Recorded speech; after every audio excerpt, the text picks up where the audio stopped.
Hi there, this is the explanation that I am showing here. The structural model, say I have given the output, graphical output of the structural model diagram here, and above that the explanation. At first you can tell what is a structural model. After validating the measurement model, you are now doing the structural model analysis and hypothesis testing. So for the hypothesis testing, you used 1000 subsample of bootstrapping. You must mention the bootstrapping, how much subsample you have used. Maybe you can use 5000, 1000, you have to mention here. And the value of the path coefficient is statistic. Then corresponding p-values are displayed in the table below. That means the table that we get from the output, I am presenting it here, because the output that we already generated, this that we saved from Smart PLS, I already have mentioned you how you can save it. From here, Excel output, you can export it, give file name, and you can save. After saving it, you will find the output here. So we will just need the path coefficient from the structural model.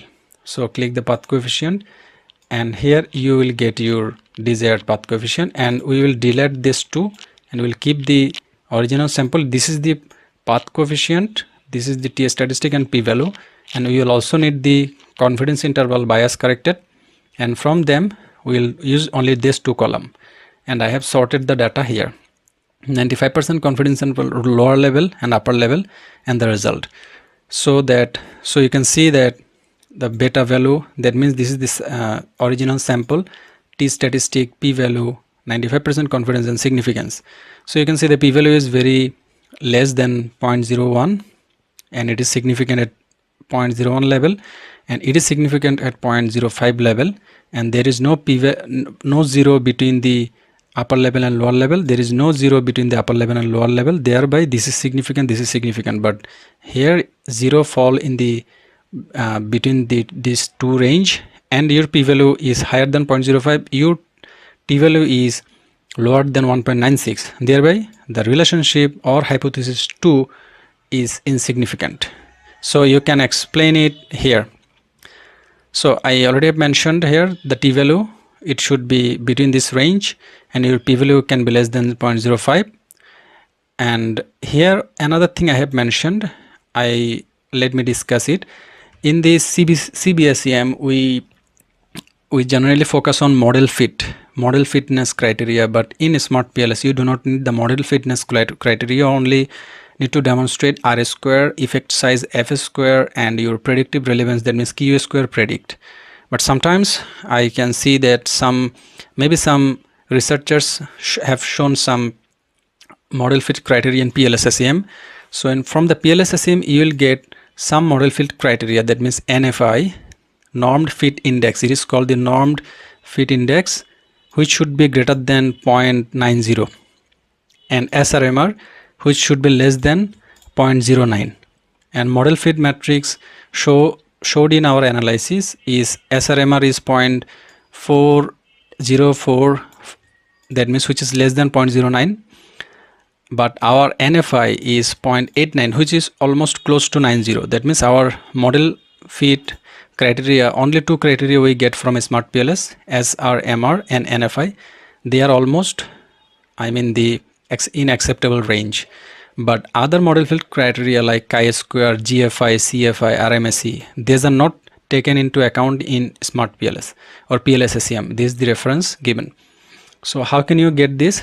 You get this from your measurement model part. Here you can see the model fit. So I'm taking the model fit result, you click here, show. So you get your model fit result from here. So there are two model, saturated model, estimated model, SRMR and NFI. I will take only SRMR and NFI. So SRMR is 0.040 and your NFI is 0.893. So I have already taken only these two and presented the result here, 0.404, 0.893 from the measurement model. So you can present the model fitness criteria in this part, no problem. So there is no hard and fast rule, you can just go like this.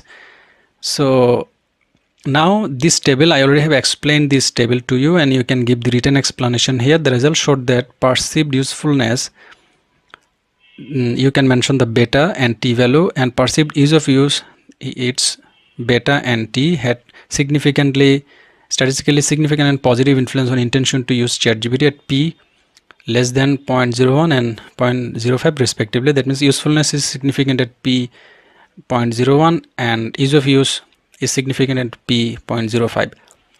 However, the influence of perceived enjoyment is not significant. Thereby, hypothesis 1 and 3 are supported in this particular study. So this is all about the structural model analysis.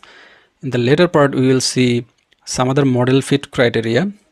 That means these model fit criteria are not applicable in smart PLS, but apart from this, we see the R square, F square effect size and predictive relevance, because the main aim of PLSSM is the prediction. That's why we try to see the predictive elements and try to make our results more robust. That means you can finish your result up to this portion, no problem, but showing the other results will help you to make your results chapter more rigorous. Thank you, all of you.